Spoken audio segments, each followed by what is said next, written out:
Hello everyone. Welcome to the Yissilmissil Productions channel. My name is Stephen Yissil. Today we are continuing our deep dive series into the Chicago film industry, and this is reading today will be from Flickering Empire.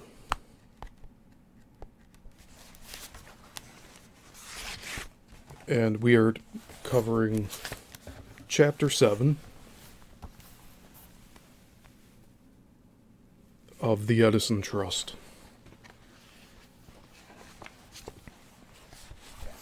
So I have a comprehensive slideshow here for you all to enjoy while we go through this reading. So I hope you enjoy it. We will get started right away. Hey Jason, good to see you.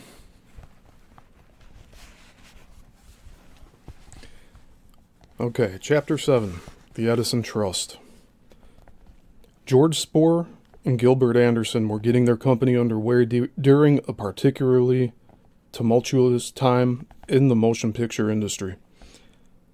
There were so many lawsuits and countersuits filed during 1907 and 1908 that the entire movie business was plunged into chaos. The American film industry in the northeastern United States was already stunted by the many patent lawsuits Thomas Edison had filed. He had been suing people and companies going back to the 1890s. The most important studio apart from Edison Manufacturing and Vitagraph, operating in the New York, New Jersey area in the late 19th and early 20th centuries, was W.K.L. Dixon's American Mutoscope and Biograph Company. Dixon, a thorn in Edison's side, ever since he had defected from his former employer years earlier, had gotten around Edison's patents by using 68mm film, nearly twice the size of Edison's 35mm film, and his cameras used friction feed instead of Edison's patented sprocket feed to run the film past the aperture. Although the Chicago filmmakers had fared better than their northeastern counterparts because geographically they were farther away from the Wizard of Menlo Park, Edison's litigation with them, which had been relentless since 1902, was beginning to take its toll. Soon, Selig Polyscope, S&A, and the Kalem Company, a new company co-founded by Distribution Against George Klein, along with a couple of other major studios, Path Frères and Vitagraph, approached Edison about devising a licensing system that would end the litigation permanently and satisfactorily for all parties involved. The legal wrangling dragged on for months as the various plans were bandied about, including one for a system whereby motion picture manufacturers would make royalty payments to Edison of $5 per week. Thomas Armat had initially proposed this plan, then balked when he realized that Edison wanted more money. During these discussions, the Méliès Manufacturing Company and the Lubin Manufacturing Company were also invited to join the potential merger. Sigmund Lubin reportedly the most notorious of all when it came to piracy, was asked to, quote, enter and behave himself, unquote, by Edison's lawyers. The licensing system was first legally put into place at the beginning of 1908. According to a Chicago Daily Tribune article from February 11th, quote, in addition to the manufacturing and show places, the combination will control what is termed 100 rental places where films are leased. A complete understanding has been reached, and in lieu of the settlement of legal battles in which he has indulged with the manufacturers, Mr. Edison will receive from the combination $200,000 per year royalty, in return for which he is to permit no other concerns to use any of his patents, without which films cannot be made. End quote. The phrase "no other concerns" must have sounded intimidating to aspiring independent motion picture producers, or those that were already established like Biograph, which were not named in the agreement. Indeed, the licensing system had also been an overt attempt on Edison's part to freeze his chief rivals at Biograph out of the market by not naming them as licensees. Biograph responded by purchasing at an auction held by the Anthony Scoville Company a patent to the, quote, Latham film loop, end quote. This loop was a device that, ironically, W.K.L. Dixon had co-invented in 1895 and that was now a standard feature on all motion picture cameras and projectors. Biograph then served injunctions against all the Edison-affiliated companies for violating their patent.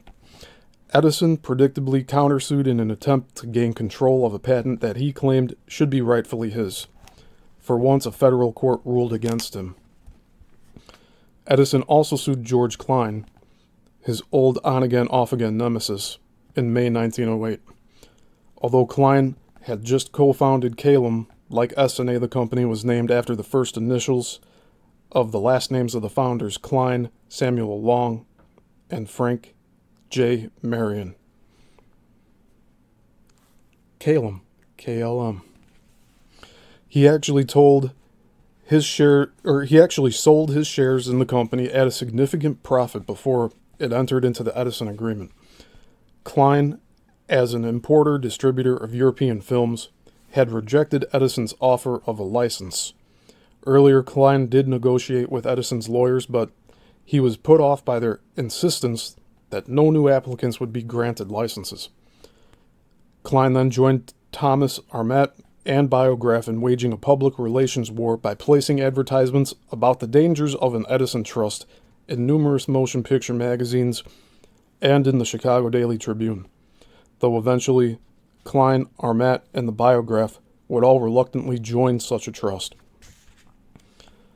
When the Daily Tribune covered the Edison-Klein suit, it reflected popular opinion in overstating Edison's role in inventing motion pictures, and thereby also implied that his lawsuits were well-founded and that countering them was futile.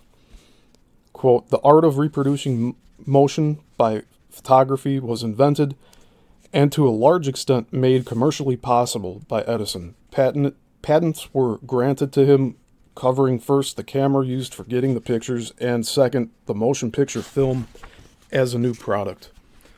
These patents expire in August 1914. The present suit is based on infringements, end quote. With a federal court upholding Biograph's patent on the Latham loop, Edison was now left with no recourse but to negotiate with his rival studio about including it in a new licensing agreement. This new organization, officially founded in December 1908, would be known as the Motion Picture Patents Company, also known as the MPPC, or informally as the, quote, Edison Trust. In addition to controlling the production of motion pictures, the MPPC also attempted to corner the market on the production of the film stock on which motion pictures were shot. Eastman Kodak, the dominant manufacturer of raw 35mm stock, joined the trust by agreeing to sell its product only to licensed studios. Because of these policies, the MPPC would rule the American film industry with an iron fist for the next 7 years, during which time Chicago solidified its standing as the country's movie capital.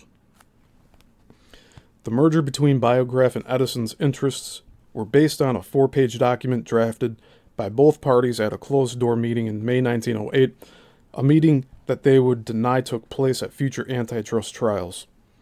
Titled, quote, "A Plan to Reorganize the Motion Picture Business of the United States," end quote, this document outlines how ruthless the MPPC, referred to in the document as Corporation X, intended to be, and attempting to rigorously control every aspect of the movie business: production, distribution, and exhibition.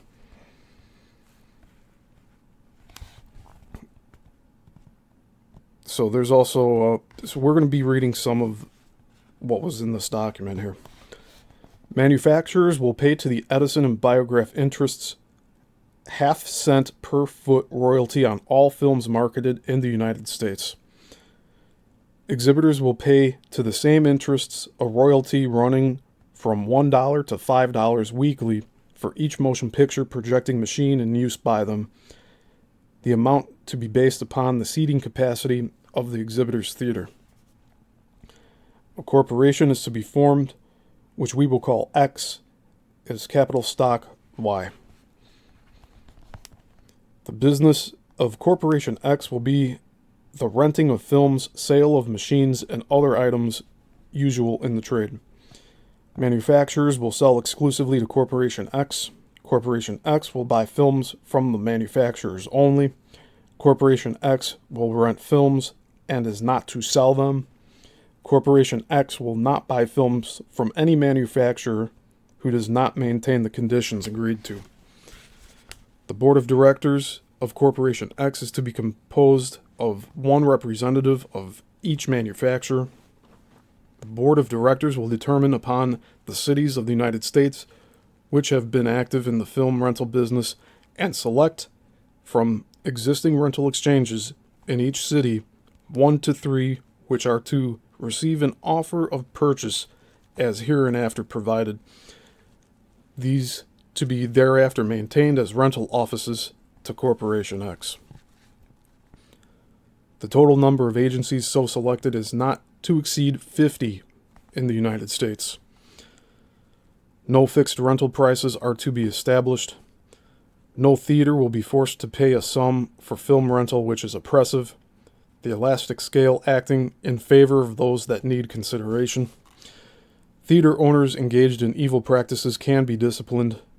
Films can be withdrawn from the market when their condition becomes bad. A notice then appeared in the January 23, 1909 edition of the Moving Picture World that formally announced the formation of the MPPC. It was an open letter addressed, quote, "to the exhibitors of motion pictures," end quote. And here's the following letter. The Motion Picture Patents Company has acquired the Edison, Biograph, Armat, and Vitograph patents, which patents, we are assured by counsel, cover all modern moving picture films and all existing commercial types of projecting machines. The Patents Company has licensed the following manufacturers and importers whose present output is 18 reels per week: American Mutoscope and Biograph Company, Edison Manufacturing Company, S&A Film Manufacturing Company, Kalem Company, George Klein, Lubin Manufacturing Company, Pathé Frères, Selig Polyscope Company, and Vitograph Company of America. The letter went on to name all of the currently licensed film exchanges across the United States and urged exhibitors to apply for a license before February 1st. It was also stated that any motion picture manufacturer other than the 9 named were operating in violation of MPPC patents, and that any exhibitor or exchange that handled, quote, infringing films, unquote, would be liable to suit for injunction and damages. So we do have a photograph here of Edison in the book, and it says, Thomas Edison in Chicago in 1912, 1 year before the Motion Picture Patents Corporation was sued by the United States Justice Department for violating antitrust laws. And this is from the Chicago Daily News, and the photo is courtesy of the Chicago History Museum.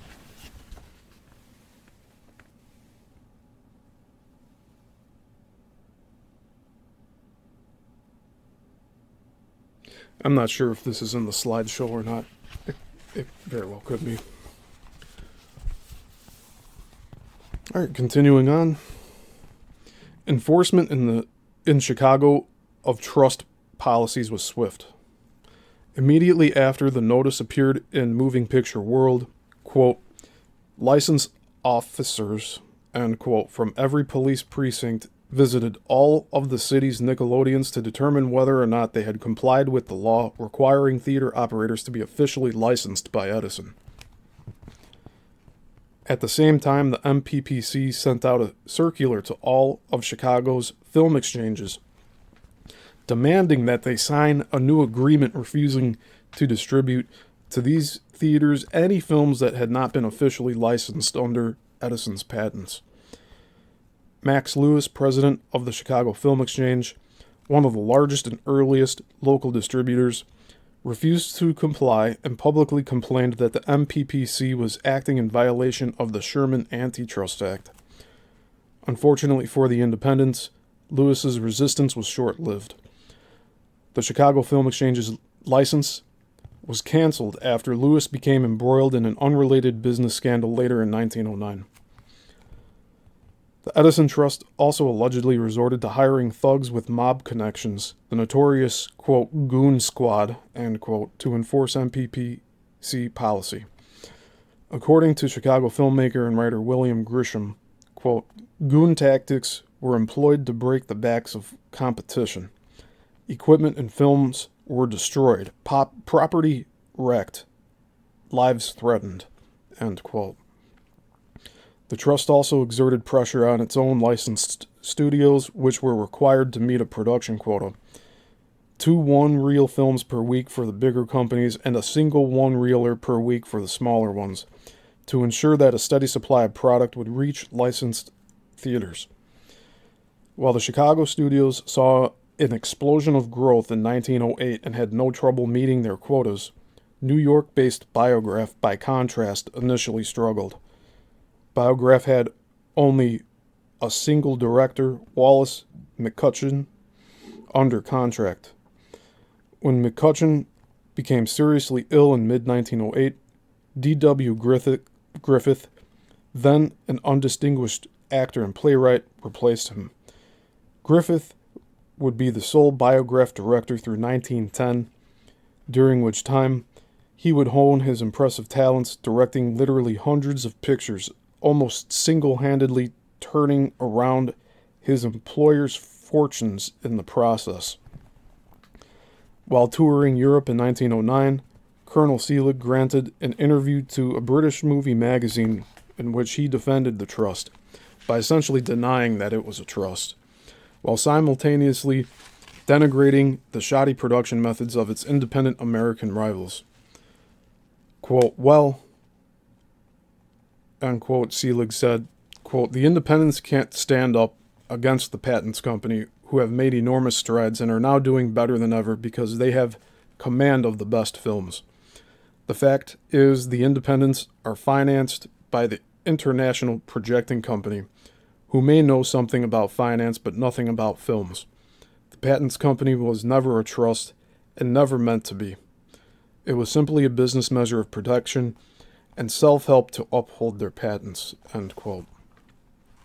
The finance company to which Selig refers was actually named the International Projecting and Producing Company, also known as IPPC, and it was a Chicago-based coalition of independents that announced its formation with an impressive capital of $2 million in the February 6, 1909 edition of Show World.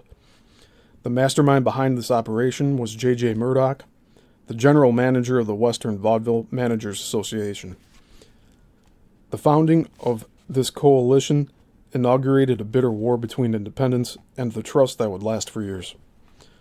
Although the United States Justice Department would eventually force the Edison Trust to dissolve for the very violations cited by Max Lewis, some of the MPPC's policies were in fact highly innovative and beneficial to the film industry. Prior to 1908, foreign films dominated the American market.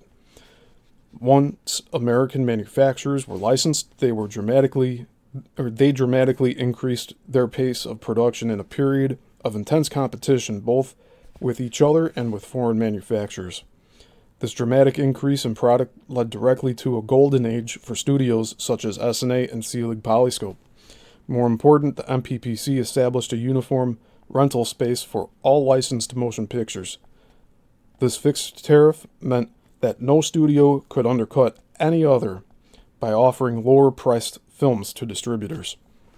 Going forward, what would differentiate the movies of the big studios would no longer be cost, but quality. In turn, the major studios each forged a distinctive, quote, house style, end quote. For example, SNA became known primarily for comedies and westerns, Selig Polyscope for period pieces and, quote, jungle adventure, end quote, films, and etc. Finally, the MPPC provided fire and accident insurance for all of its licensed theaters, a progressive move that was considered, quote, remarkable, end quote, in 1909. The Trust's policies also helped to change the way motion pictures were perceived in the broader culture. The MPPC's replacement of the sale of films with a strictly enforced rental policy, which still exists to this day, brought an end to the exhibition of old and damaged prints. This innovation guaranteed audiences a higher quality movie-going experience than that to which they had been accustomed. To help transform the reputation of movies from that of a low-class novelty to a respectable leisure time activity, the MPPC also instituted a policy of systematically renovating all of its licensed theaters to, quote, end the day of the dingy motion picture room, end quote. Additionally, the MPPC joined forces with the newly formed National Board of Censorship and agreed to produce pictures that were, quote, educational, moral, and cleanly amusing, end quote. The rehabilitation of the image of motion pictures was now nearly complete. This newly respectable image of the movies, coupled with the increased rate of production, meant that the U.S. motion picture industry began to grow dramatically. In a span of just 4 years, the number of movie theaters across the country more than doubled, from approximately 6,500 theaters in 1909 to more than 15,000 theaters in 1913.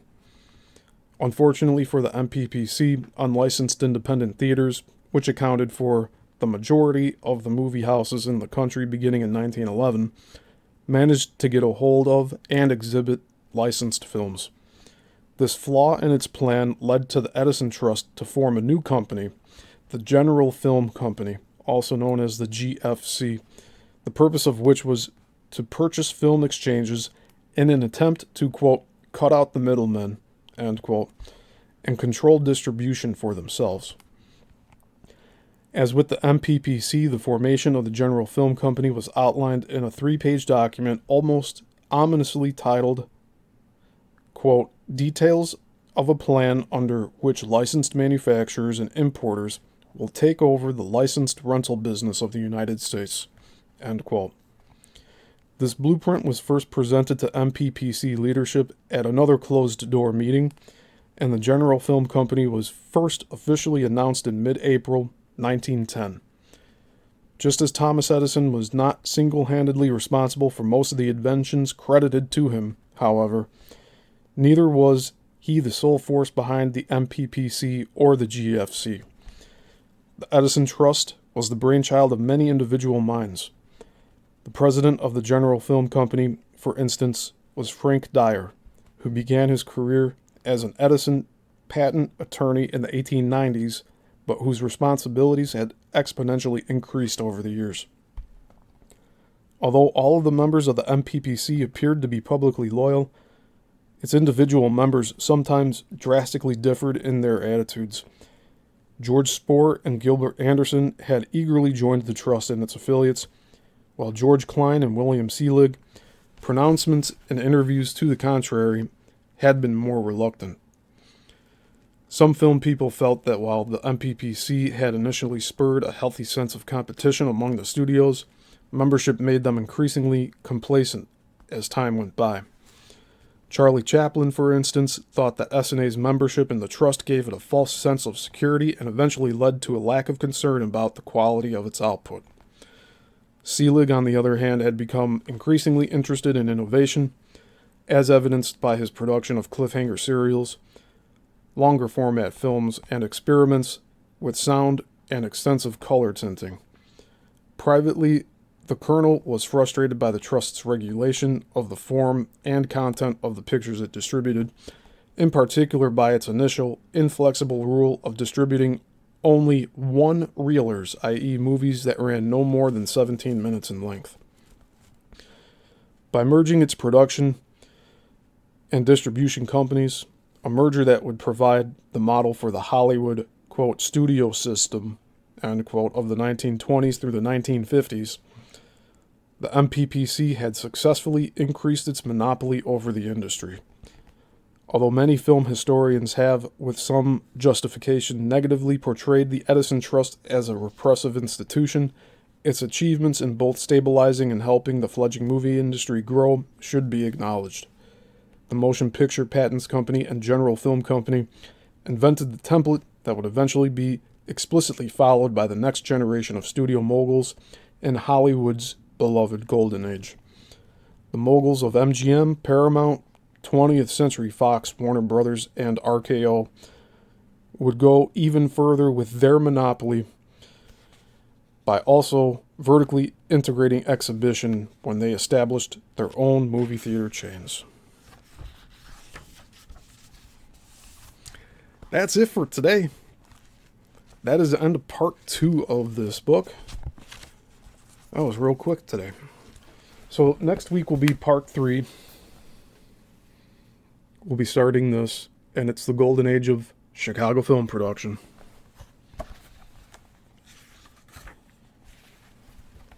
And we'll be starting with chapter 8 next week, the golden age of SNA.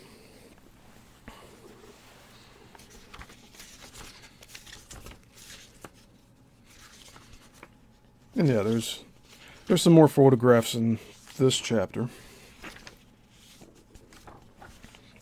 I'm actually surprised by how short this one was today. But yeah, so we're done with part 2 of this book. I hope you all are enjoying this so far. I really hope. And if you have any suggestions on what I could improve with this series, please let me know. So, this is it for today, and until the next one, class dismissed.